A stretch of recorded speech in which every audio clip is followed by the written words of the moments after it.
Speakingda hammani qiynaydigan, qachonki ko'rganingizda, writing yozmoqchi bo'lganingizda yoki gapirmoqchi bo'lgan speakingizda voydat bu mavzuni men tushunmaganman, tushunmayman, qanday qilib buni o'rgansam bo'ladi degan relative clause bugun sizdan ko'rib chiqamiz va eng oson, juda ham sodda yo'lda sizga yaxshilab tushuntirib qo'yaman.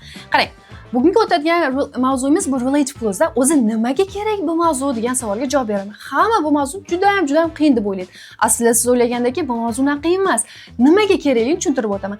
Agarda siz IELTSdan 7+ ball olmoqchi bo'ladigan bo'lsangiz, gapirayotganingizda bitta gapni ha deb takrorlamoqchi bo'lmasangiz, faqatgina oddiy gapiryapman deyman, stilimni o'zgartirishim kerak, men qiyinroq, murakkabroq gapirishni xohlayman, qanaqa qilsam bo'ladi deydigan bo'lsangiz, aynan mana shu relative clause sizga juda ham katta yordam beradi va eng muhim aytayotganimdagi IELTSdan kim yuqori ball, 7+ dan yuqori ball olmoqchi bo'lsa, aynan mana shu relative clause bilishingiz, ko'rishingiz kerak.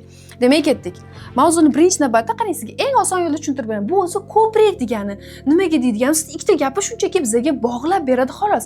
Buni o'rganadigan, nimadir qiladigan qiyin joylari yo'q. Shunchaki ikkita gapni bir-biriga shunday bog'lab ko'prik qilib beradi. Bo'ldi, o'shandan keyin hamma narsa oson bo'lib ketadi. Siz qanaqadir grammatik mavzularni o'rganishingiz, o'qishingiz, 20 talab mashqlarni bajarishingiz bu uchun shart emas. Shunchaki o'rganib, speakingni qo'llashni boshlashingiz kerak. Eng asosiysi ham shu-ku bizda.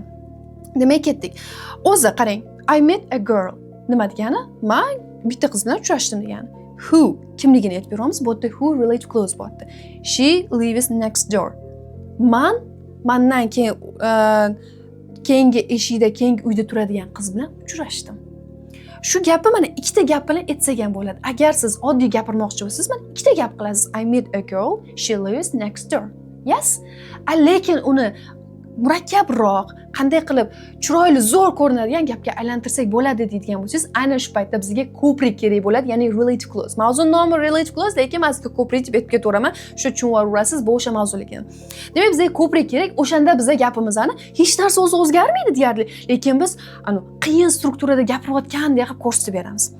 Misol uchun qarang, I met a girl, bitta qiz bilan uchrashdim deylik. U qanaqa bo'lishi mumkin?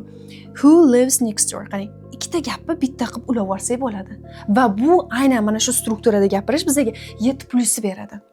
Bu yerda shunchaki mana buni who degan so'zni qo'shib qo'ydik. Who degani kim degani, qaysiki, kimki, keyingi uyda turadigan, keyingi eshikda yashaydigan. Bu bizning gapimizdan izohlab berib ketadi. O'shaning uchun kerak. Misol uchun mana bitta I met a girl siz, men bitta qiz bilan uchrashdim siz, kim aytyapsan deymiz. Nima, kim bilan uchrashding? Gapingni ham aniqlashtir deymiz. Nima deyotganimni tushunmayman deymiz. Aynan mana shu relative clause bizga kim bilan ko'rishayotganimizni, nima qilayotganimizni yana ham aniqlashtirib, yana ham tiniqlashtirib beradi. Va ekzaminlar ham shu tushunadi. Siz gapirayotganingizda siz yana ham gapingizni aniqroq, toch-toch qilib gapiryapsiz va struktura qanaqadir qiyinga o'xshab ko'rinadi. Shuning uchun ham siz yaxshilab bila olishingiz kerak. Qarang, o'zi relative clause nima degani? Who.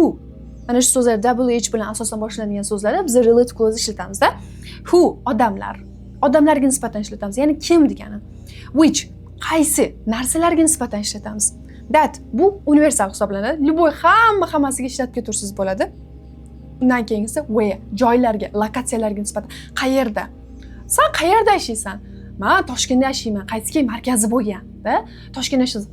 Tushunmadim. Qayerda yashaysan? Toshkentning qayerida desa, shu markazda yashayman. O'sha gapni 2 marta gapirmasligim uchun men Toshkentda shahar markazida yashayman. Xuddi mana shu gapni bir-biriga bog'lamoqchi bo'lsangiz, biz ko'prikdan relative clausedan foydalanamiz. Xo'p, where qayerga degan savolga javob berdi va bu lokatsiyalarni haqida gapirmoqchi bo'ladigan bo'lsak, bemalol ishlatamiz. Keyin whose kimki. Egalik, ya'ni kimning daftari bu, kim ruchkasi bu yokida bu ruchka meni o'rtog'imniki demoqchi bo'lganimizda aynan mana shu strukturalardan foydalanamiz. Bu juda ham oson, shunchaki ikkita gap o'rtasida shuni qo'yib qo'yasiz bo'ldi. Boshqa hech narsa sizdan talab qilinmaydi va bu asosan gaplarni ikkita gapni bir-biriga bog'lashda o'rtasida keladi. Gapni yana aniqroq, tiniqroq tushuntirib berayotganimizda ko'prik vazifasini o'tab beradi bo'ldi. Bittasidan, bitta gapdan ikkinchi gapga silla o'tib ketishi tushuntirib beradi xolos. O'shaning uchun mana faqat mana shu so'zlarni bilib olsangiz bo'ldi. Endi qarang, taqqoslab sizga tushuntirib beraman. Xo'p, I met a girl, she lives next door. Bu yerda ikkita gap bo'ldi va biz bu yerda ikkita oddiy gap qilib qo'ydik. Lekin mana shuni who qo'yadigan bo'lsak, ya'ni bu yoqda aytayotganimdek, biz agar odamlarga nisbatan qo'ymoqchi bo'lsak, who ni ishlatamizda, kim degani bu. Aytgan which degani qaysi degani. O'shaning uchun ham odamlarga nisbatan ishlatmoqchi bo'lganimizda who deb ishlab ketaveramiz. I met a girl who lives next door. Kimki keyingi uyda yashaydigan. Yokida mana shu o'rniga who emas where aytsak ham bo'ladi. Qaysiki, qayerdagi boshqa lokatsiyasini aytyapmiz-da. keyingi uyda yashaydigan demoqchi bo'lsak, mana bu yerga who emas, we'ni bemalol ishlatib ketaversak bo'ladi. Bu gapingizni holatiga qanday strukturada gapirayotganingizni, ya'ni holatga qarab moslashtirib ketaverasiz. Agarda men bitta qiz bilan ko'rishdim, juda ham chiroyli, qaysiki juda ham chiroyli ekan deb gapirmoqchi bo'ladigan bo'lsangiz, yoki men bitta ayol bilan ko'rishdim, yoshi katta ayol ekan deb aytmoqchi bo'ladigan bo'lsangiz, xuddi shu yerda ham ketaveradi. Masalan, I met a woman who is old. Yes? Qaysiki yoshlari katta. Mana shunaqa qilib gapirib ketaverasiz. Yokida which demoqchisiz. Men uy sotib oldim. Juda ham katta uy deymizda. Shu gap aytaylik. Yokida sotib olaman. I buy a home. It is very big.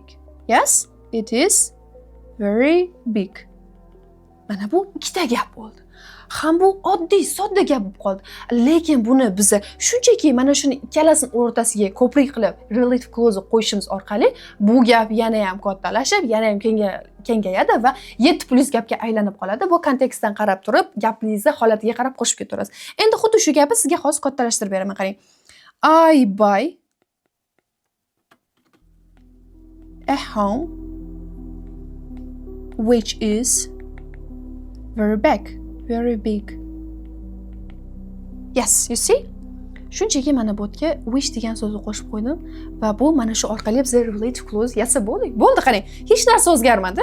Shunchaki men buni itni o'rniga, ya'ni men bu so'z o'rniga relative clause olib kelib qo'ydim xolos. Juda ham oson. Aynan mana shu strukturada relative clause ishlatishni boshlaydigan bo'lsangiz, nafaqat speakingda, balki writingda ham ishlatadigan bo'lsangiz, faqatgina speakingni IELTSda yoki TOEFL ekzamen topshirayotganingizda nafaqat IELTSda, balki TOEFLda yuqoriroq ball olishingizga yordam beradi. Ekzaminer o'ylaydi, shu siz yaxshiroq bilasiz ingliz tilini, ya'ni siz qiyinroq strukturadagi gaplarni bilasiz. Aslida bu hech qanaqa qiyin emas. Ko'rib turganingiz ikkita gap o'rtasida shuni solib qo'yasiz, bo'ldi. Hech narsa o'zgarmaydi. Lekin buni har doim hamma gapingizni relative clause qilib, qiyinroq gap, murakkabroq gapga o'xshatib gapirmoqchi bo'ladigan bo'lsangiz, ishlatishni boshlaydigan bo'lsangiz, bemalol bir oydan keyin mana shu strukturada qiyin so'zlarni ham, qiyin gaplarni ham ishlatib, hattoki essaylaringizda, writing yozayotganingizda ham bemalol ishlatib keta olsangiz bo'ladi. Xo'p, juda ham oson. Menimcha o'ylayman bu mavzuni juda ham yaxshi tushunib oldingiz.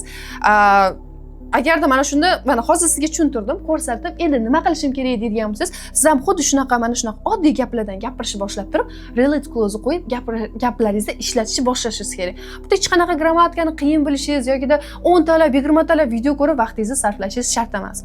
Xo'p, qarang. Endi gap tuzishni o'rgandingiz. Murakkab strukturali gaplarni ham tuzishni o'rgandingiz. Endi buni speakingda qo'llamoqchisiz yokida writingda qo'llamoqchisiz. Yana shu joyda aytib o'taman o'rtoqlar. Agarda writingni zo'r bo'lmoqchi bo'lsangiz, speakingni o'stiring. Chunki speakingda qanchalik zo'r, qanchalik yaxshi gapira oladigan bo'lsangiz, writingni ham xuddi shunchalik yaxshi yoza olasiz. Chunki gapirgan gapingizni shunchaki writingda ishlatib yozib berasiz. Xo'p, gap tuzishni o'rgandik, qiyin strukturani o'rgandik, relative clause o'rgandik. Endi nima qilishim kerak deydigan bo'lsangiz, endi buni speaking qolipga solib ishlatishimiz kerak. Chunki ingliz tilini o'rganishdan maqsadimiz nima? Ingliz tilida yaxshi, ravon gapirish. Shunaqami? IELTSdan, TOEFLdan B2, C1 natijalarini, sertifikatlarini olish. Buni olish uchun nima qilish kerak deydigan bo'lsangiz, siz birinchi navbatda ingliz tilida speakingizni yaxshilashingiz kerak. Speakingiz qanchalik zo'r bo'ladigan bo'lsa, bemalol gapira olasiz. Ideyalaringiz kelib, hamma joyda bemalol qo'rqmasdan o'zingizga very well gapira olasiz. Endi gap tuzish o'rganganingizdan keyin sizda keyingi muammo nima bo'ladi deydigan bo'lsangiz, sizda ideyalar kelishi bilan bog'liq muammolar paydo bo'lishni boshlaydi. Ikkita, uchta gap tuzyapsiz, lekin bitta mavzu haqida o'zingiz fikringizni bildira olmayapsiz-da. O'shaning uchun men sizga ideyalar bo'yicha 40 daqiqalik juda ham zo'r dars tayyorlab qo'ydim. Agarda bu darsni ko'radigan bo'lsangiz, siz IELTSdan yoki TOEFLdan yuqori ball yoki IELTSdan 7+ ball olmoqchiman deydigan bo'lsangiz, mana shu dars aynan siz uchun. Chunki o'sha darsdan keyin ideyalar bo'yicha hech qanaqa muammongiz qolmaydi. Har qanday mavzuda bemalol erkin, ideyalaringizni to'xtamasdan ravon gapirishni boshlaysiz. O'shaning uchun bu darsda hozir mana shu ekranni qayerdadir chiqadi. Shuni ustiga bosib tez o'tib ideyalar mavzusini ko'ring, darsligini ko'rishingiz shart. Agarda muammolaringizni hal qilmoqchi bo'lsangiz yoki TOEFLda, IELTSda yuqori ball olmoqchi bo'lsangiz, speakingizni yaxshilamoqchi bo'lsangiz ko'rishingiz shart. Undan keyin 0 dan B1 va hattoki B2 darajaga olib chiqadigan strukturamni ham, o'quv dasturimni ham aynan mana shu darslikda tushuntirib o'tganman. Bemalol o'zingiz ham ingliz tilini o'rganib olsangiz bo'ladi. Mustaqil bu darslikni ko'rib turib, darslikni oxirigacha ko'ring, chunki dars oxirida sizga bitta juda ajoyib bonus tayyorlab qo'yganman. Bu bonusni olishingiz kerak. Ideyalaringizni qanaqa qilib to'xtamasdan gapirishni o'rganasiz. Hamda aytib o'tganimdek 0 dan B1 ga va hattoki B2 gacha chiqish strukturasini o'rganasiz aynan o'sha darslikda. Va undan keyin dars oxirida kattagina sizga bitta chiroyli bonus tayyorlab qo'yganman. U bonusni ham albatta oling. O'ylayman, relative clause mavzusiga endi boshqa qaytmaysiz. Aytayotganimdek umuman qiyin emas. Asosiy mohiyatini qaysi paytda qanday ishlatishni bilib olsangiz, shuni o'zi yetarli sizga.